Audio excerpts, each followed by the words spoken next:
This video is just for entertainment purpose. Everything said in this video doesn't mean to hurt anyone. Enjoy. Hello guys, मिर्ची news में आप लोगों का स्वागत है। तो अभी हम बात करेंगे पहाड़ों की झूठी यानी कि दीदू की। अब देखो, वो बहुत सारा झूठ बोलती है और टाइम टू टाइम हम उनके झूठ की पोल भी खोल देते हैं। तो अभी आप लोगों ने देखा कि दीदू ने एक बहुत ही महान काम किया था, जिसमें आई थिंक उन्होंने जिस वजह से प्रेजेंट किया अपने आप को, जैसे कि दुनिया में पहले किसी ने वो काम किया ही ना हो। उन्होंने टाइटल भी ऐसे ही लिखा था कि एक औरत ने कर दिखाया दुनिया की परवाह किए बिना। तो भैया दीदू, आप कौन सी दुनिया में रहते हो जो आपको ये भी नहीं पता कि औरतें, लड़कियां जो हैं ड्राइविंग करती हैं। इन मोहतरमा को लगता है कि ये दुनिया की पहली औरत हैं जिन्होंने गाड़ी ड्राइव की है और ये गाड़ी ड्राइव करके अपने घर से शिमला तक जाती हैं, जिसमें इनको लगता है कि इन्होंने ऐसा काम कर डाला है कि बस पूछो ही मत, और इन्होंने दुनिया की परवाह नहीं की है। मतलब सच में हमें तो ऐसा कुछ काम लगा नहीं, आपने ड्राइविंग करके ऐसा कर दिया कि दुनिया की परवाह करनी पड़े। सारी दुनिया चलाती है और दुनिया किसी को कुछ नहीं कहती है भैया। तो चलिए हम तो बात करते हैं इनकी झूठ की, जो ये ड्राइव पे निकलने से पहले बोलती हैं कि जो मैं ड्राइव करने जा रही हूँ पहली बार अपने घर से शिमला तक, उसके बारे में घर में किसी को भी नहीं पता है। ना मेरे हस्बैंड को पता है, ना ही भाई को, ना ही मेरी मम्मी को। सिर्फ़ और सिर्फ उनकी बहन को पता है। तो चलिए, झूठ लोगों ने मान लिया, क्योंकि लोगों को क्या पता था भैया, जो ये दिखाएंगे वही मान लेंगे। मान लिया। थोड़ी देर बाद बोल देती हैं कि प्रीतो ने सबको खबर दे दी है। लेकिन ये देखो, इन्होंने प्रीतो को बता दिया कि प्रीतो के पेट में कोई बात जो है वो खटाती नहीं है, इसीलिए वो प्रीतो ने सबको बता दिया। अब देखो, मैडम का झूठ तो वहीं पकड़ा जाता है इनके भाई के व्लॉग में। पप्पू, इसीलिए तो हम बोलते हैं ना, पप्पू भी सारी बातें बोल देते हैं, जाने अनजाने, जानबूझकर, हमें नहीं पता। लेकिन ये दोनों बहनें जब भी सस्पेंस क्रिएट करने की कोशिश करती हैं, पप्पू उस बात का भांडा जो है अपने व्लॉग में फोड़ देता है। तो आप लोगों को पता है कि प्रीतो अपने बेबी के साथ जब भी अपने मायके में आती हैं, ये पप्पू का सिर्फ एक ही काम होता है, बेबी से वीडियो शूट करवाना। आई मीन उनके साथ वीडियो शूट करना, कंटेंट मिल जाता है उनको एक्चुअली। पूरा का पूरा कैमरा बेबी के फेस पे ही रहता है, दिन हो या रात हो, बेबी का चैन छीन लिया जाता है। तो होता यही है कि जो प्रीतो है वो अपने बेबी को सुलाने वाली होती हैं, लेकिन पप्पू आ जाता है अपने वीडियो की शुरुआत करते हुए, वीडियो बनाना है। अब बेबी को तो नहीं सोने देगा, वो क्या करेगा, वो कहेगा प्रीतो उठ यहाँ से, चल किचन में और मेरे को वीडियो शूट करने दे अपने बच्चे के साथ। तो वो वही करता है, वीडियो शूट करना शुरू कर देता है। बातों ही बातों में पप्पू बोल देते हैं कि बेबी, सुबह तुम्हारी मासी को जाना है, निकलना है तुम्हारी मासी को। कहाँ जाना है? शिमला जाना है। तो शिमला जाने के लिए सुबह जो है दीदू उठती हैं और गाड़ी लेके निकल जाती हैं। अब देखिएगा, दीदू ने तो बोला कि किसी को पता ही नहीं, और पप्पू ने तो भांडा फोड़ दिया कि भैया हम सबको पता है। तो इस तरह से ये झूठ बोलती रहती हैं। अब नहीं, एक बार नहीं, बार बार बोलती हैं। पर चलिए छोड़िएगा, आगे बढ़ते हैं। फिर होता है वापस आने के बाद बर्थडे सेलिब्रेशन, दीदू का बर्थडे सेलिब्रेशन। उसमें दीदू कहती है मेरा तो आज बर्थडे ही नहीं है, मेरा बर्थडे तो कल है। तो फिर पप्पू कहता है कोई बात नहीं, वीडियो भी तो कल ही जाना है ना, तो बर्थडे आज बना लेते हैं। पप्पू बर्थडे सेलिब्रेट करने के लिए केक भी लेके आता है, और जो एक रिबन पहनाते हैं बर्थडे गर्ल या बर्थडे बॉय का, तो वो रिबन पहनाया जाता है दीदू को। दीदू कहती है इसमें हैप्पी तो है ही नहीं, क्योंकि जब भी बर्थडे वर्ड आता है तो उसके साथ तो हैप्पी आना चाहिए, हैप्पी बर्थडे। रियली दीदू, आपको लगता है ये ऐसे होना चाहिए था, हैप्पी बर्थडे गर्ल? ऐसे कौन बोलता है? तो चलिए, दीदू ने जितनी उनको समझ है, आप लोगों ने पहले भी देखा है कि वो इस तरह की हरकतें करती ही रहती हैं। तो यहाँ पर पप्पू क्या जवाब देता है, जब दीदू बोलती है कि यहाँ पे हैप्पी तो है ही नहीं, यहाँ पे तो सिर्फ बर्थडे गर्ल लिखा हुआ है, तो पप्पू बोलता है तू कौन सी हैप्पी है, तू भी तो हैप्पी नहीं है। तो ये बात होती है। उसके बाद जब केक कट होता है तो एक अलग ही नज़ारा देखने को मिलता है। वो क्या कि दीदू जो हैं वो भर भर के आंखों में आंसू डाल के जब भी अपने वीडियो में बोलती हैं अपनी माँ के बारे में, एक इमोशनल सा ड्रामा करती हैं।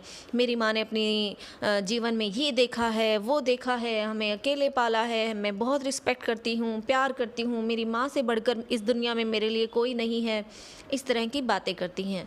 लेकिन इनकी माँ के प्रति सच में इनका कितना प्यार है वो इनके व्लॉग में देखने को मिल जाता है। तो माँ क्या करेगी, केक कट हो रहा है, बच्चे को खिलाएगी ना, उनकी बेटी का बर्थडे है, केक उठा के अपनी बेटी को खिलाती हैं। लेकिन बेटी दूर से नो, माँ को बोलती है ना ना ना ना, केक नहीं खिलाना, तुम्हारे हाथ से बिल्कुल नहीं खाऊंगी। तो माँ के हाथ से केक नहीं खाती है। पीछे से पप्पू बोलता है कि डाइटिंग पे है, बट बेटी क्या करती है, उनके हाथ से अपने हाथ में केक लेकर मुंह में डालती हैं, लेकिन मम्मी के हाथ से केक नहीं खाती। और ये एक बार नहीं होता, माँ इसको बार बार रिपीट करती हैं कि खा ले बेटा खा ले। लेकिन बेटी कहती है खाऊंगी, पूरा केक खाऊंगी, भर भर के खाऊंगी, लेकिन आपके हाथ से नहीं खाऊंगी। तो वो बेटी केक खाती है और पप्पू तो दिखाई देते अपने व्लॉग में कि देखो गाइस, इसकी रियलिटी ऐसे करती है, डाइटिंग, भर भर के केक खा रही है। लेकिन उस लड़की ने माँ के हाथ से केक नहीं खाया। तो कुछ इस तरह से ही अपनी माँ की रिस्पेक्ट करते हैं। अब देखो, बेटियां तो माँ की हैं, तो माँ भी ज़िद्दी है बेटी की तरह। माँ भी ज़िद्द मारती रही बेबी को केक खिलाने के लिए। बेबी की मम्मा यानी कि प्रीतो मना कर रही है, उसने चेहरा भी बनाया, और उदास तो वो पहले से ही थी, राइट। वो उदास किस लिए थी उसको हम आगे बताएंगे, लेकिन उदास थी और बच्चे को केक खिलाने की कोशिश की जा रही थी बार बार। प्रीतो मना कर रही थी, लेकिन मम्मी तो हमारी ढीठ है भैया, हटती नहीं है। फिर जाके सबने गोलमोल किया कि ये तो प्रिटेंड कर रहे हैं, खिला नहीं रहे हैं। पर गाइस, आप लोग ध्यान से देखिएगा, मम्मी का पूरा पूरा इरादा केक खिलाने का था। वो नाटक नहीं कर रही थी, वो सच में बेबी को केक खिलाना चाहती थी। तो गाइज़, आप लोगों ने आज दीदू के व्लॉग में देख ही लिया होगा कि फाइनली प्रीतो जो हैं वो अपने ससुराल चली गई हैं। अब आपने दीदू के व्लॉग में देखा हो तो प्रीतो जो हैं वो पूरा सैड थी, जो डिप्रेशन था उनके फेस पे वो देखा जा सकता था, राइट। अब देखो, हो सकता है कि उसी दिन शाम को जो है दीदू ने भी डिसाइड कर लिया हो कि नेक्स्ट डे पार्टी, देखो बर्थडे है तो पार्टी तो करेंगे, हमेशा ही करते हैं, बाहर जाकर डिनर करते हैं। अब वहाँ पर सवाल उठता था कि क्या प्रीतो उस बर्थडे पार्टी में जाएगी, क्या हस्बैंड को इनवाइट किया जाएगा। लेकिन अभी जो सिचुएशन चल रही थी उससे साफ पता चल रहा है कि प्रीतो जो है वो अक्कू से भी नाराज़ है, और दीदू तो अक्कू को किसी हाल में बुलाने वाली थी नहीं। तो इसीलिए प्रीतो ने डिसाइड कर लिया कि वो अपनी बहन का बर्थडे सेलिब्रेट किए बिना जो है वापस अपने ससुराल लौट जाएंगी। अब सवाल ये उठता था कि दीदू को प्रीतो को अक्कू लेने आएगा या फिर उसको घर से कोई छोड़ने जाएगा। तो देखिए बेचारी प्रीतो, अब तो अकल ले लो, तुम्हारे घर में गाड़ियाँ थी, तुम्हारे भाई की थी, तुम्हारी बहन की थी, लेकिन फिर भी तुमको टैक्सी में जाना पड़ा। दीदू ने एक्सक्यूज़ भी बहुत अच्छा सा दिया अपनी तरफ से कि ट्रैफिक बहुत ज़्यादा है। तो दीदू, जब आपको मार्केट जाना था तब तो ट्रैफिक नहीं था, अब प्रीतो को उसके ससुराल छोड़ने के लिए जाना है तो दीदू को ट्रैफिक याद आ गया। उन्होंने कहा वैसे तो मैं छोड़ने चली जाती, लेकिन कोई भी अपनी गाड़ी ट्रैफिक में फंसाना नहीं चाहेगा। सच में इतना ही प्यार करती हैं अपने भांजे से और अपनी बहन से कि आपको ट्रैफिक की परवाह होने लगी। मतलब आप जो है शॉपिंग करने के लिए जा रही हैं तब आप गाड़ी लेके जाएंगे, जब आप रात को डिनर करने जा रहे हैं तब भी आप गाड़ी लेके जाएंगे, लेकिन जब प्रीतो को उसके ससुराल में छोड़ के आना था, जो हार्डली हाफ आवर का डिस्टेंस था, उसके लिए आपको अपनी गाड़ी याद आ जाती है, ट्रैफिक याद आ जाता है, राइट। तो ऐसा है प्रीतो, समझ लो अपनी दीदू का प्यार, इतनी सेल्फिश है ये। तो गाइस देखिएगा कि प्रीतो जो हैं वो फाइनली गुस्से में ही सही अपने ससुराल पहुंच जाती हैं। अब गुस्से में कैसे, जो उनके हस्बैंड है यानी कि अक्कू, उनका व्लॉग आ चुका है और उस पूरे व्लॉग में एक बार भी प्रीतो की झलक तक नहीं दिखाई गई। उन्होंने ये बता दिया है कि प्रीतो आ गई है, प्रीतो उनके साथ मार्केट भी जाती है ऑब्वियसली करवा चौथ की शॉपिंग करने के लिए, लेकिन प्रीतो की एक झलक तक अक्कू के व्लॉग में नहीं आती है, यानी कि वो अभी भी गुस्से में है। अब प्रीतो देखो, इतनी सारी बातें होने के साथ आपके सामने सच्चाइयाँ तो बहुत आ चुकी हैं, जिससे ये प्रूव हो जाता है कि आपका मायका आपके लिए अपनापन नहीं दिखाता है, आपका अपना नहीं है, और उसी की वजह से आपने अपना ससुराल भी गंवा दिया है। देखो, आपके हस्बैंड आपको पहले लेने आते थे, छोड़ने भी आते थे, लड़ाई होने के बाद भी एटलीस्ट एक तरफ का तो कर ही देते थे और लेने छोड़ने भी आ जाते थे आई थिंक।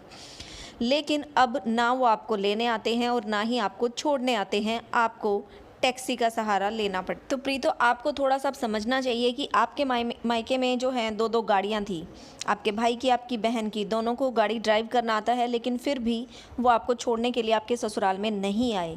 क्यों नहीं आए? क्योंकि उनकी ईगो ज़्यादा बड़ी है। उन्होंने आपको टैक्सी में भेजना ज़्यादा बेहतर समझा, लेकिन अपनी ईगो जो है उनके अंदर, उसको बिल्कुल भी कम नहीं होने देंगे। अब एक बात बताओ, तुम्हारी बहन ने तुम्हारा भला नहीं चाहा। अगर वो भला चाहती तो बर्थडे का बहाना लेकर अक्कू को इनवाइट कर सकती थी और फिर से सारी जो सिचुएशन है वो सही हो सकती थी, लेकिन कोई भी चाहता ही नहीं है। प्रॉब्लम ये है। तो गाइज, अब की बार जब प्रीतो मायके में रही हैं तो उनके फेस पर उदासी देखी गई है, वो उदासी जो पहले नहीं देखी गई थी, राइट। और इवन उन्होंने व्लॉग भी शूट नहीं किया। तो क्या प्रीतो व्लॉगिंग छोड़ रही हैं? ऐसा लगता तो नहीं है, लेकिन कुछ दिनों के लिए मैं भी वो व्लॉगिंग से ब्रेक लेना चाहती हूँ। पर प्रीतो, आपकी फैमिली में इतने लोग व्लॉगर्स हैं, अगर आप ब्रेक लेना भी चाहोगी तो ले नहीं पाओगी, क्योंकि चलो आपके हस्बैंड ने तो आपकी बात का मान रख लिया होगा, उन्होंने अपने व्लॉग में एक भी बार आपको नहीं दिखाया, लेकिन आपके बहन भाई उनका क्या, मायके जाए बिना तो आप नहीं रहोगे। आपने पहले ये भी कहा था कि आप अपने बच्चे को नहीं दिखाना चाहती हो वीडियो में, लेकिन आते हैं जैसे ही आप मायके पहुंचती हो उसी टाइम पप्पू तो अपना कैमरा बिल्कुल बच्चे के फेस पे लगाकर खड़ा हो जाता है, उनको कैसे रोकोगी। आई थिंक प्रीतो तुमको ब्रेक लेना चाहिए, लेकिन ठंडे दिमाग से सारी बातें सोचनी भी चाहिए कि कौन तुम्हारे बारे में सही सोचता है और तुम अपनी लाइफ को स्मूथली कैसे चला सकती हो, किन बातों को जो है चेंज करने की ज़रूरत है या बैलेंस करने की ज़रूरत है।